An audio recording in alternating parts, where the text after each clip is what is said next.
এবার বিরোধীদের কাছে নতুন এক আবেদন রাজ্য বিজেপির সভাপতি শ্রমিক ভট্টাচার্যের। তিনি বলছেন যে পশ্চিমবঙ্গের রাজনৈতিক পরিস্থিতির যা অবস্থা তাতে নির্বাচনের জন্য আপনাদের মতাদর্শ হৃদয় রাখুন, ভোট কাটুয়া হবেন না। কি বলছেন তিনি, শুনুন। মতাদর্শ নিয়ে আমাদের সঙ্গে আপনাদের বিরোধ আছে, কেউ মতাদর্শের মৃত্যু হয় না, কিন্তু আজকে পশ্চিমবঙ্গের যে পরিবর্তিত রাজনৈতিক পরিস্থিতি, তাই দয়া করে আপনাদের মতাদর্শটা অন্তত এই নির্বাচনের জন্য হৃদয়ের মধ্যে রাখুন, ভোট কাটুয়া হবেন না। বলছি হাত জোর করে পিছনের দরজা দিয়ে তৃণমূলকে ক্ষমতায় নতুন করে ফিরিয়ে আনবেন না।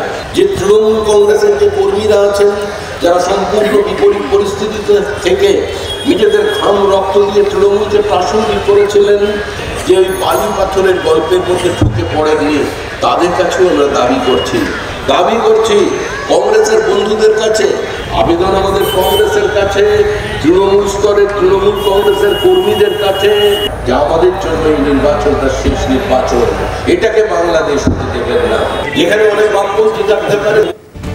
এ নিয়ে আমরা কথা বলেছিলাম ফোন লাইনে তৃণমূল নেতা জয়প্রকাশ মজুমদারের সঙ্গে, তার কি প্রতিক্রিয়া শুনবো।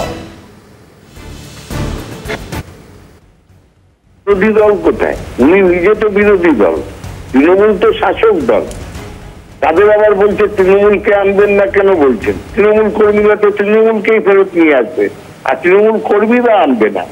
সাধারণ জনগণ মমতা বন্দ্যোপাধ্যায়কে ফেরত আনবেন, বাংলার স্বার্থে, বাংলার উন্নয়নে, বাংলায় শান্তি রাখার জন্য, বাংলায় সেকুলারিজম সেটা রাখার জন্য। কারণ এই গোটা বিষয় নিয়ে কংগ্রেস এবং সিপিএম এর তরফ থেকে কি প্রতিক্রিয়া দেওয়া হচ্ছে আমরা শুনবো।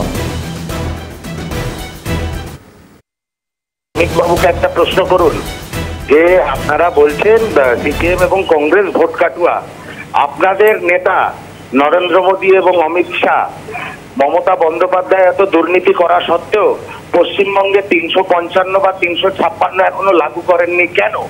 এই প্রশ্নের উত্তর আগে শ্রমিকবাবু দিন।